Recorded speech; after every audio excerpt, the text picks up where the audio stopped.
datang di podcast Bang Nuha.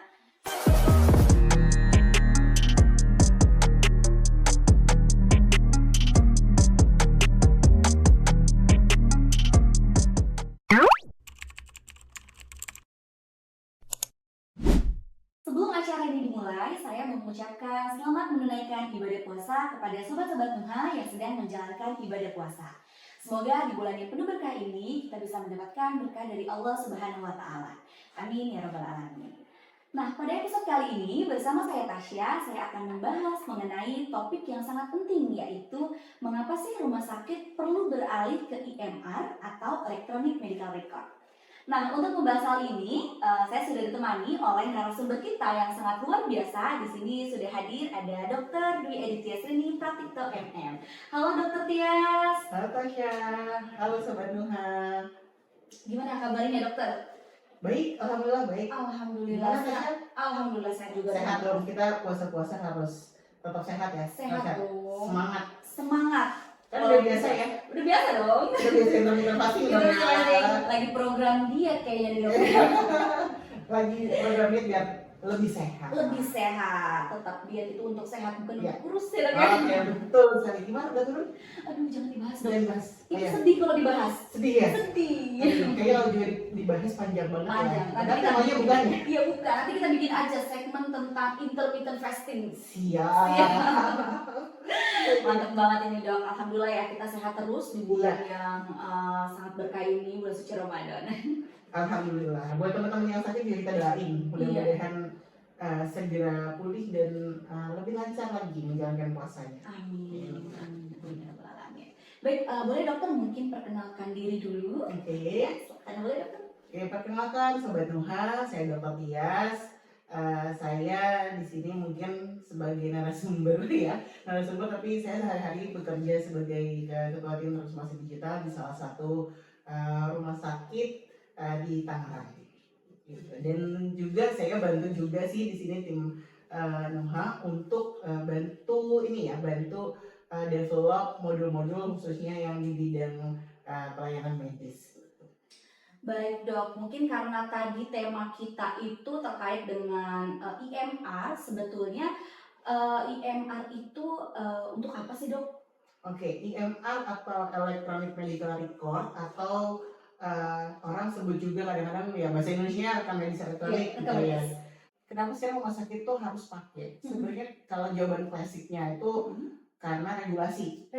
Saya yakin semua sobat Muha di sini, terus rumah sakit udah pada tahu dan ini udah heboh ya, heboh sejak 2 tahun yang lalu karena peraturan Menteri Kesehatannya 3 tahun yang lalu karena Permenkesnya di tahun 2022 wajib rumah sakit itu menggunakan RME. Berarti sudah wajib. Udah wajib karena bagian dari transformasi digital kesehatan di Indonesia. Jadi wajib. Yang kedua juga memang ada kebutuhan misalnya untuk kebutuhan klaim dan lain sebagainya. Tapi yang kadang-kadang rumah sakit mungkin miss gitu ya atau lupa itu kayak cuman ya udahlah karena kita diwajibin aja gitu karena wajib pakai RME ya udah kita pakai RME. Padahal sebenarnya dengan RME itu bisa lebih efisien. Kemudian juga banyak sih kemudahan-kemudahan yang akan didapatkan ketika kita sudah menerapkan rekam medis elektronik. Dan di rumah sakit saya sendiri itu pakai RME-nya udah lumayan lama Tasya. Jadi iya. Jadi di rumah sakit saya sendiri itu udah dari tahun 2019-an kita go live-nya udah pakai RME. Berarti sudah hampir 6 tahun ya dok ya? Iya, sudah hampir 6 tahun. Untuk developnya sendiri itu startnya dari 2016-an. Jadi prosesnya lumayan lama ya. Panjang ya dok ya? Panjang. Prosesnya. Nah dan mungkin kalau misalnya ditanya kenapa sih gitu, dulu belum disuruh loh padahal pakai RME, tapi udah pakai RME karena kita ngerasa memang karena rumah sakitnya kunjungannya cukup tinggi gitu ya, kebutuhan berkas rekam medisnya banyak, dokumen yang diproses harus banyak, itu akan lebih efisien kalau menggunakan digital elektronik ya, udah digital tuh gitu. Kembali lagi memang terkait dengan efisiensi sih ya dok ya. Betul sekali. Baik, ngomong-ngomong soal IMR itu sendiri ya dok, bagaimana sih sistem IMR ini dapat meningkatkan kualitas pelayanan kesehatan? Oke, bagaimana IMR meningkatkan Oh, kualitas pelayanan kesehatan. iya, Jelas gampangnya gini, kadang-kadang kalau pakai berkas manual nih, yang iya, sering terjadi adalah misalnya ada kesalahan iya, pembacaan, heeh, kesalahan penulisan, gitu ya. Jadi kayak mungkin mau nulisnya obat apa, kayak kebaca obat apa. Tulisan iya, dokter itu kan bisa dibilang ada SKP-nya sendiri ya iya buat bisa. bisa baca gitu ya. Iya, Apa dia bilang sandi iya, rumput, saya aja nggak bisa Dok bacanya. nggak bisa baca. Nggak bisa, itu susah banget. Susah banget ya kalau misalkan kayak dapet dapet apa Iya, dapat tulisan resep. keterangan gitu ya. Iya, ini apa maksudnya ini? Nah itu jadi salah satunya dengan adanya apa namanya, dengan adanya ya makanya tulisannya kan nggak mungkin ya, nggak mungkin Iya, kita tiba-tiba pakai tulisannya tulisan tangan gitu iya, kan, kaligrafi kan nggak mungkin. iya. Jadi tulisan itu jadi terbaca selesai gitu. Oke, Kemudian bisa juga menurunkan waktu tunggu perawat jalan. Jadi baik. kalau dulu kebayang kan kalau misalnya kita mau ke dokter harus ada berkas dulu yang Iya, diambil. mm-mm. Sedangkan berkasnya itu di antara mungkin puluhan atau ratusan ribu atau bahkan jutaan Ngantri, berkas. Ya itu kan ngantri banget, ngantri banget lama. ngantri banget. Jadi kadang-kadang mungkin ini juga dokternya udah siap, udah ready, ternyata berkasnya belum ada. Nah, Oh, jadi salah satunya itu juga bisa menurunkan waktu tunggu. Selain itu, kalau yang sekarang istilahnya lagi hype banget, sebenarnya adalah pemanfaatan data dari IMR itu sendiri. Jadi kalau kita lihat dulu tuh kan kalau data-data tuh semuanya kertas ya. Kalau misalkan kita mau olah gimana coba caranya? Harus diinput ulang, dimasukin ke Excel lah atau apa. Nah kalau dengan adanya data rekam medis ini sebenarnya kita bisa tarik datanya, dan data-data itu bisa kita pakai untuk mengambil keputusan nantinya. Gitu. Jadi kalau mau di ini sih sebenarnya banyak banget sih manfaatnya. Manfaatnya. Kalau misalnya contoh bukti nyatanya nih Dok, kalau ternyata adanya IMR ini benar-benar sangat membantu untuk pelayanan kesehatan selain tadi untuk mempermudah antrian Iya, dan lain iya. sebagainya. Mungkin ada lagi nggak sih Dok yang benar-benar kayaknya ini sangat berpengaruh penting untuk rumah sakit begitu Dok? Salah satunya mungkin ya yang terjadi di rumah sakit saya sendiri adalah kemudahan untuk klaim ya, klaim karena memang di rumah sakit saya itu cukup tinggi kunjungannya. Kita tuh bisa sampai mungkin satu bulan itu di atas 20.000 pasien. Banyak ya Dok? Iya, jadi Banyak banget itu. ya di atas 20.000 kunjungan, 20.000 kunjungan, dan itu kadang sampai 25.000, 26.000 itu untuk rawat jalan aja, belum yang rawat inapnya. Itu dan itu cukup tinggi ya untuk rumah sakit itu kan tipe C gitu ya. Nah, tapi di satu sisi kan juga dengan sekarang apa namanya untuk klaim itu kita pasti butuh ada orang yang melakukannya, yang ngumpulin. Padahal mungkin kalau di daerah saya agak cukup tinggi juga nih, kalau misalkan mau gaji orang, gajinya harus UMR-nya tinggi misalnya. Berarti karyawannya banyak di rumah sakit itu tuh. Nah, kalau untuk yang sekarang yang ngurusin klaim jadinya sedikit. Jadi sedikit. Karena ada IMR tadi. Jadi dokumennya udah semuanya bentuknya digital. Jadi dulu tuh kita punya 13 orang, nanti kalau tim Kesmik ya, karena mereka di Kesmik itu buat ngeklaimnya. Nah kalau sekarang kita itu cuma punya ada 4 orang aja. 4 Dok? Iya. Dikit banget. Itu setengah 3 kali lipatnya berarti. 4 kali lipatnya hampir. Iya betul. Jadi memang kita ada proses otomatisasi, kemudian dokumen-dokumen juga udah terkumpul semuanya di situ, coding juga udah gampang. Nah itu bisa lebih mudah ya untuk proses pengklaiman kayak gitu. Begitu, berarti emang sangat efisiensi SDM juga ya Dok ya? Iya, termasuk juga di kayak di pendaftaran, di rekam medis itu yang kayak mungkin istilahnya terdampak langsung gitu ya. Jadi jumlah rekam medisnya juga dulunya sekitar 13, sekarang tinggal 6 gitu. Jadi udah 2 kali. Iya. Jadi sudah banyak lah berkurangnya gitu. Iya, udah kepangkas banget itu, sudah efisiensi sekali Dok itu. Iya, betul sih. Jadi salah satunya mungkin itu untuk menjawab tantangan saat ini ya. Karena rumah sakit banyak untuk yang efisien, tapi kan kita efisiennya tuh jangan kayak misalnya kayak wah ntar obatnya nggak dikasih. Nah kalau kita nggak gitu, tapi bagaimana supaya bisnis prosesnya bisa lebih efisien. Oke, baik dokter. Mungkin terkait dengan bukti nyata dari adanya IMR itu memang sangat membantu sekali ya Dok ya dengan adanya IMR. Nah, lalu selanjutnya sini ada pertanyaan nih dok nih ya, Ya. tentang tantangan dalam implementasi dan cara mengatasinya untuk IMR sendiri. Nah, dalam pengalaman dokter sendiri, tantangan apa sih yang paling sulit dihadapi pada saat peralihan ke IMR? Oke. Jadi kalau ini pengalamannya nggak cuma dari rumah sakit saya aja. Iya. Kebetulan ada beberapa rumah sakit yang sudah studi banding gitu Iya, kan. Jadi kita udah banyak dapat cerita-cerita Iya, gitu iya, ya. iya. Dan juga mungkin ada beberapa rumah sakit juga yang sudah menggunakan apa namanya aplikasi ini gitu ya. Kebetulan beberapa juga ikut nanya gitu Iya. kan, nanya ke saya juga. Nah, saya lihat sih rata-rata tantangan utamanya termasuk saya di rumah sakit saya sendiri juga adalah di change manajemennya, strategi perubahannya seperti apa, kemudian di SDM-nya. Apakah si SDM ini tipe-tipe yang mau nggak sih menerima perubahan, atau kayak ada yang mungkin kayak gampang, mungkin kalau misalnya mayoritasnya Gen Z gitu ya, yang udah kayak atau mungkin at least yang millennial generation yang udah memang terbiasa gitu dengan digitalisasi akan lebih mudah. Tapi itu bukan penentu juga sih gitu. Kemudian dari segi manajemen juga itu sangat ngaruh ya. Jadi kayak manajemennya kayak lebih ke tipe ya udah yang penting masih memenuhi apa namanya regulasi, ya udah pasang aja gitu ya. Tapi terus misalnya nggak turun langsung itu juga ngaruh banget. Ngaruh ya dok? Iya ngaruh banget. Jadi kalau misalnya yang saya lihat tuh yang bisa dibilang mulus lah ya, cukup mulus dalam perubahan ke IMR, itu biasanya adalah yang memang manajemennya juga dukungan manajemen, dukungan dari atas gitu ya, mungkin owner segala macam tuh udah sangat-sangat kompak gitu. Jadi rumah sakit harus kompak juga untuk menerima perubahan kayak gitu. Karena pasti sulit ya dok ya, dari yang awalnya manual itu harus tiba-tiba digitalisasi, terus kan juga harus paham dulu bagaimana alur prosesnya gitu. Betul.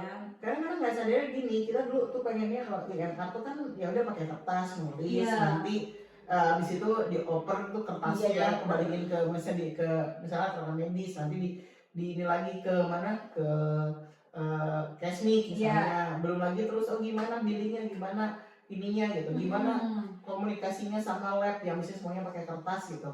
Nah ternyata di situ tuh ada perubahan dan memang beda lah ya, istilahnya sama aja kayak kita dulu mungkin nulis kertas gitu ya, nulis di kertas kirim surat, nggak tahu deh ini sobat muka pada ngalamin nggak tuh ya pakai kartu pos gitu ya. Nah sekarang kan semua tinggal kayak pakai digital ya, WhatsApp, Instagram dan lain sebagainya. Atau gampangnya gini deh, ini kan juga alat ya sebagai tools. Kita biasa pergi misalnya pakai sepeda gitu, kita main sepeda, terus sekarang dengan digitalisasi, anggaplah ini digitalisasi ini naik mobil. Mungkin buat kita pas awal ini ribet ya, kalau naik sepeda tinggal naik, habis itu ngayuh gitu ya. Terus sekarang pakai pakai mobil, ini harus masukin starter dulu, maksudnya harus misalkan kita mastiin dulu posisi duduk nyetir kita nyaman kayak gitu-gitunya. Nah itu tuh yang kadang nggak disadari, pengennya udah pindah langsung bisa. Nah tapi sebenarnya kan ada change management. Nah ini harus dikawal bener nih change manajemennya oleh bisa direksi rumah sakit, bisa owner gitu ya, atau stakeholder lainnya, harus benar dikawal perubahannya. Kalau kemudian kita lihat kan karakter SDM-nya, SDM-nya mau berubah apa enggak, gampang berubah apa enggak, ada kekhawatiran enggak mereka untuk berubah, atau mereka easy going gitu. Nah ini juga budaya inilah yang harus dinilai oleh si manajemen gitu ya.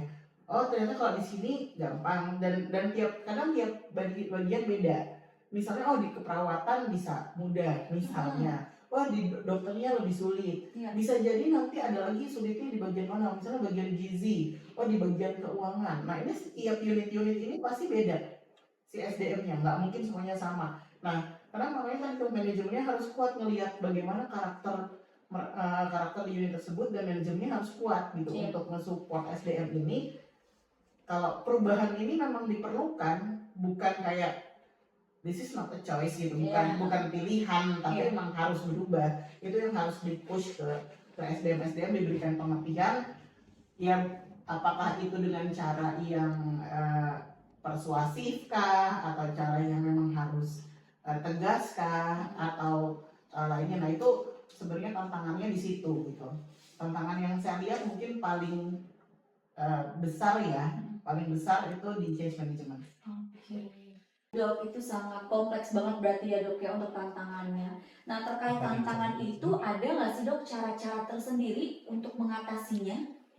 Iya, jadi yang pertama pasti harus disadari dulu nih sama eh, manajemen ya, sama pengambil keputusan bahwa ini merupakan sebuah keharusan. Iya. Dan kita di sini ya harus tentuin strateginya seperti apa. Strategi perubahannya seperti apa, kenali budaya organisasi di dalamnya. Tadi kalau udah kenal barulah kita bisa bisa tentukan nih. Kalau yang modelnya gampang mungkin ya udah lah ya, it's not a big deal. Tapi kalau misalnya modelnya agak susah atau mungkin harus dipersuasi gitu ya, ada yang modelnya harus tegas juga, pokoknya pakai ada yang gitu harus pakai gitu, nurut deh gitu. Nurut, Ada juga yang harus gitu. nurut. Ada juga yang persuasif gitu, misalnya kalau saya dulu salah satunya memang juga misalnya dokter ada resistensi nih gitu ya, kita lihat nih karakternya dokter, ternyata salah satu karakter dokter itu ada loh yang ini sudah lucu, kompetitif dia nggak mau kalah. Itu gimana tuh dok, nggak mau kalahnya dok? Jadi kita agak panas-panasin kalau panas-panasin. Dok, dokter yang sebelah udah bisa loh dok pakainya. Ah masa sih? Oh gitu. Aku mau belajar juga. Jadi kayak gitu tuh, ada cerita-cerita kayak gitu tuh yang kita coba ini. Ada juga misalkan dokter ini memang dia juga aktif gitu ya. Jadi kita juga bisa ngajak juga nih dokter spesialis. Mereka juga seneng nih kalau didengerin. Jadi kita minta juga, dok ini menurut dokter gimana? Gitu. Cara-caranya misalnya seperti itu ya kalau sama dokter. Tapi kalau sama sales sih, kalau sama kayak perawat sama istilahnya yang masih internal rumah sakit banget ya, itu bisa sih misalkan ya, tadi harus ada sosialisasi bahwa this is not a choice, ini bukan pilihan, ini keharusan, ayo kita dukung sama-sama gitu. Dia harus emang mungkin kuncinya kalau saya lihat sih kompak ya, harus kekompakan itu satu rumah sakit gitu ya. Iya, karena memang saling bersinambung gitu sih ya dok ya. Betul, dan kadang gini, jangan berpikir bahwa itu cuma kayak, oh ini proyeknya IT, oh ini proyeknya rekam medis, tapi itu memang semuanya membutuhkan. Ini kalian akan terdampak kalau nggak belajar sekarang, nantinya malah susah. Iya sih, memang sih ya dok ya, mengingat memang saat ini sudah era digital banget sih ya dok ya. Betul. Oke, baik dok. Ini ngomong-ngomong soal IMR ya dok ya. Karena sekarang juga sudah menjadi standar regulasi juga IMR sendiri itu. Nah, karena kan memang ada beberapa rumah sakit itu yang mereka itu buat sendiri nih IMR-nya. Atau menurut dokter Tia sendiri ada nggak sih kayak bagaimana caranya kita untuk memilih IMR yang baik untuk rumah sakit kita? Oke, jadi gini. Emang untuk kalau kita pengen yang sesuai banget sama rumah sakit kita, ya kita bikin sendiri. Iya, pasti. Sama aja kayak kita bikin baju ya. Kalau bikin baju itu kan, kalau yang kita penjahit, itu kan maunya kita dong. Modelnya, ukurannya, pasnya gimana. Iya, betul. Tapi tentunya biayanya lebih tinggi. Iya kan, biasanya lebih mahal jahit ya. Kayaknya murah gitu. Kayaknya murah jahitnya. Malu ya. Suasana lebaran jadi udah mikirnya baju lebaran kali ya. Iya, ini jadi dokter jahit baju lebaran.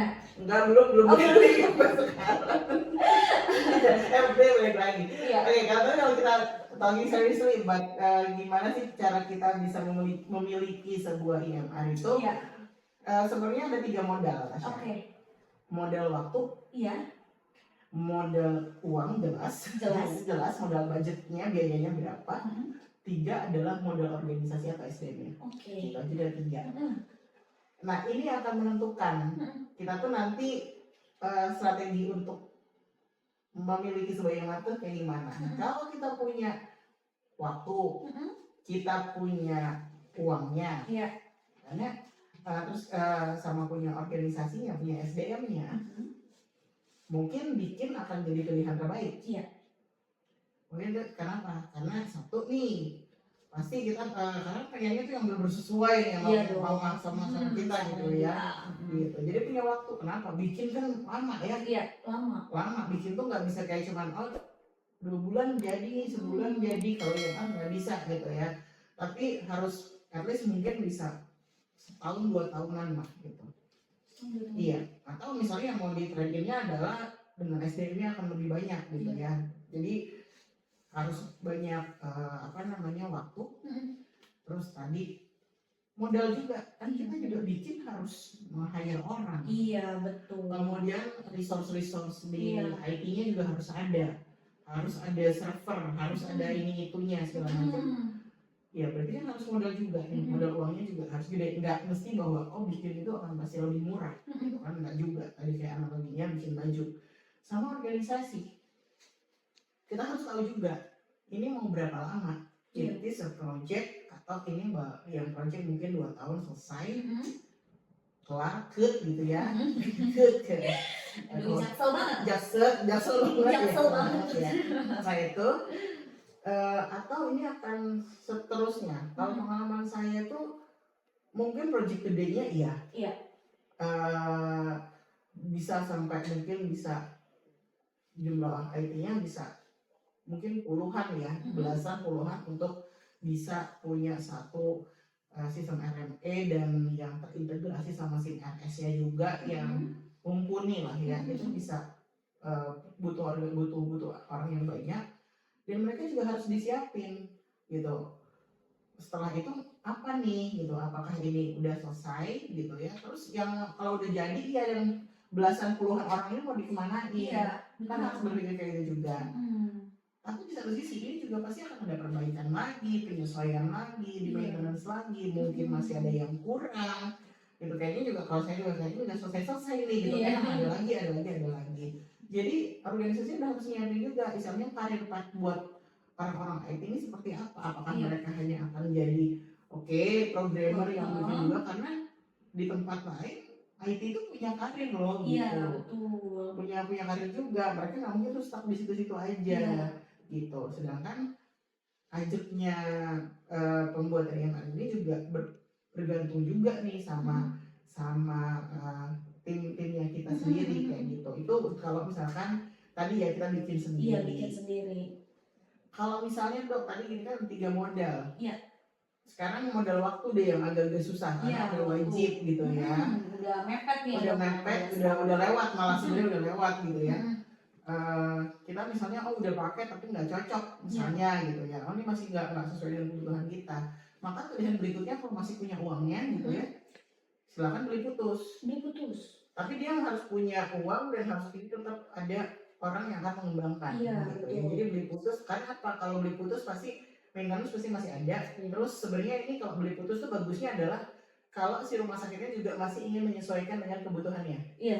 Gitu, masih ingin misalnya ya udah kayak udah beli tinggal kita modif aja deh biar sesuai. Tapi harus ada orang yang modif dong gitu.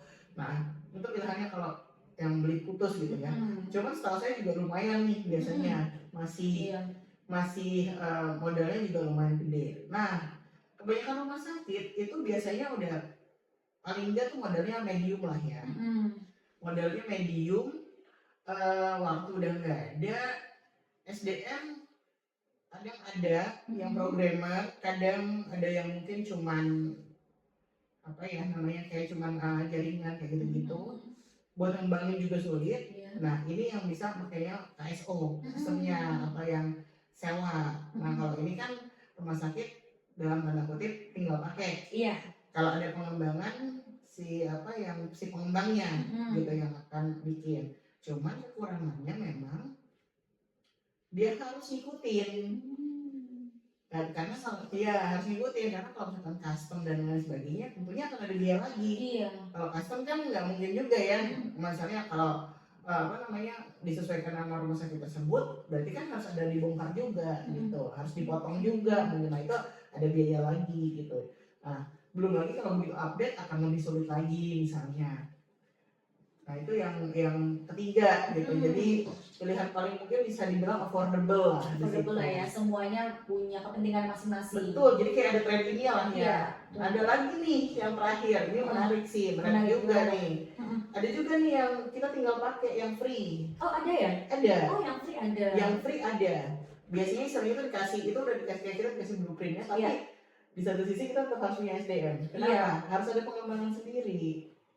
Jadi Gitu. memang mungkin itu kayak hanya standarnya kayak bagaimana ya? Saya tahu. Iya, kalau saya setahu saya ya, memang ya dia ada standarnya. Memang istilahnya cukup sih, bisa dipakai sih gitu, bisa dipakai. Tapi satu sisi rumah sakit juga harus bisa mengembangkan itu sendiri. Oh Gitu. Itu sih berdasarkan cerita teman-teman ya, Iya. yang pernah pakai gitu, pernah pakai yang memang free ini gitu.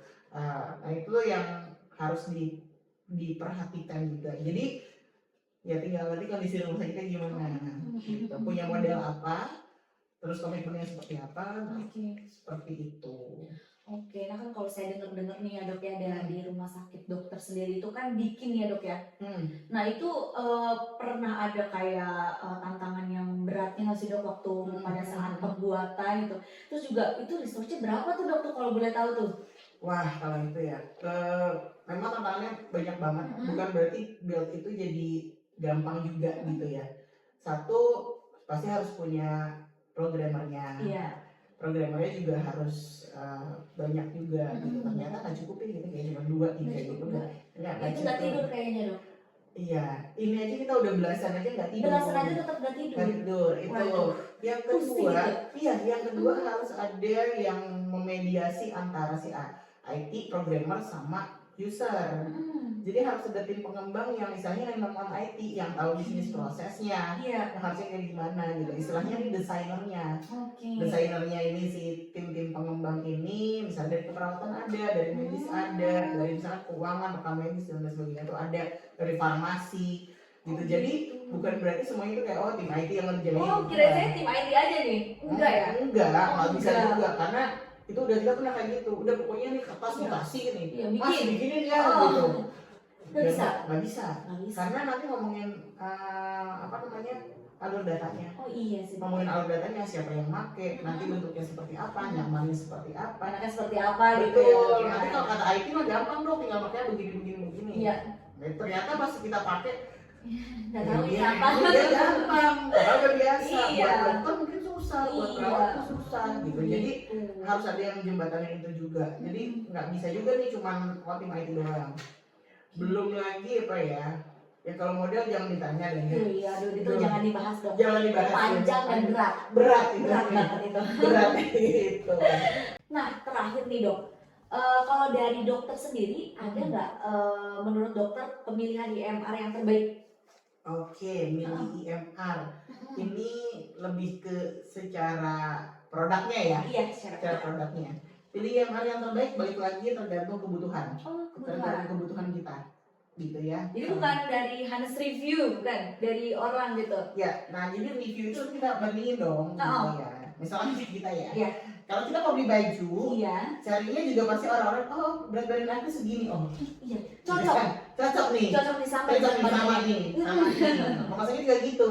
Gitu. Rumah sakit juga sama. Jadi kalau kita milih IMR, itu carilah satu produk yang kira-kira itu akan cocok sama rumah sakit kita. Iya, betul. Jadi carilah satu yang pasti ya, satu udah dipakai sama banyak orang. Alias penjualan terbanyak. Ulasan terbanyak. Kemudian dari segi yang make ini sama nggak profilnya sama rumah sakit kita. Misalnya dia bagus tapi pakainya misalnya masih tipe A, rumah sakit kita tipe D. Jauh cocok. Rumah sakitnya misalnya kita baiknya BPJS yang itu dipakainya kalau itu non BPJS banyak. Jadi kurang cocok dong kalau kayak gitu. Nanti bisa ada miss karena bisnis prosesnya akan berbeda gitu. Dan itu pun pasti ya namanya ini produk yang sudah jadi, tentunya pasti akan ada kekurangan kelebihan. Nah kita benar-benar carinya kelebihan dia apa, cocok sama kita. Terus misalkan kekurangannya apa, misalnya di situ ini belum ada, itu bisa nggak kita handle? Baik misalnya SPO di rumah sakit kita, gitu. Jadi menurut saya sih istilahnya apa ya the best IMR adalah yang paling cocok sama rumah sakit kita. Kita lihat berdasarkan yang tadi ya, tipe rumah sakit yang udah pakai IMR itu apa. Kemudian tadi kebutuhan kelengkapan modul-modulnya lah. Kelengkapan modulnya tuh sesuai enggak sama yang ada di kita. Iya, sama kebutuhan Gitu, juga. sama kebutuhan juga di situ. Jadi lihat aja fitur-fiturnya sama yang udah pakai. Gampangnya sih gitu aja. Berarti kita bisa ngeliat juga ya, misalnya ini ternyata udah dipakai sama rumah sakit lain, terus kita mau lihat gitu, bisa gitu ya dok ya? Bisa kayak gitu juga. Tapi satu lagi biasanya tuh mereka kalau di awal-awal pasti akan namanya masih adaptasi ya. Hanya tuh yang udah pakainya lama. Iya. Gitu. Jadi ya. susah beda mulai. Beda ya, karena beda dong, sama aja sebenarnya sama aja lah kayak kita misalnya mau belanja online gitu ya. Iya. Kalau yang udah pakai lama, oh ini barangnya awet, barangnya oke nih. Mungkin pas awal belum enak dipakai, tapi setelah dipakai lama, misalnya udah oke, nah kayak gitu. Jadi kalau pas awal biasanya memang karena proses adaptasi sih ya. Jadi belum teruji bahasanya. Tapi kalau yang udah sekian lama gitu ya, nah udah teruji, nah coba cari review dari situ. Oke, baik. Waduh, pembahasan kita ini hari ini menarik banget ya dok ya. Mungkin ada kesan-pesan dok untuk sobat-sobat yang sedang menonton, misalnya dalam pemilihan IMR atau dalam sebagainya. Itu silakan dokter. Oke, jadi buat teman-teman rumah sakit, sobat PH ataupun yang masih mencari-cari, masih memilih jodoh IMR-nya yang mana gitu ya. Yang jelas satu, kita harus berangkat dari diri sendiri dulu. Semangatnya adalah semangat perubahan, siap untuk berubah. Kemudian yang kedua, pilihlah IMR yang memang sesuai dengan kebutuhan bisnis proses rumah sakit. Artinya apa? Kita kenalin dulu badan kita kenalin dulu rumah sakit kita, kebutuhannya apa, baru kemudian kita pilih IMR yang memang benar-benar sesuai dengan rumah sakit kita. Oke, baik Dokter Tias. Terima kasih nih dok udah mau mampir ke podcastnya Nuha. Sama-sama. Semangat juga untuk teman-teman yang lain yang sedang mengembangkan IMR. Semoga nanti bisa terus mencapai sama apa yang diinginkan. Baik dokter, mungkin kita cukup sampai di sini podcast hari ini. Mungkin nanti kita bisa ketemu lagi ya di lain episode, membahas yang lain nanti bisa jadi intermittent fasting. Boleh itu nanti kita jadwalin. Oke, baik dokter. Baik, terima kasih untuk sobat-sobat Nuha yang sudah menonton. Jangan lupa untuk like, comment, dan subscribe.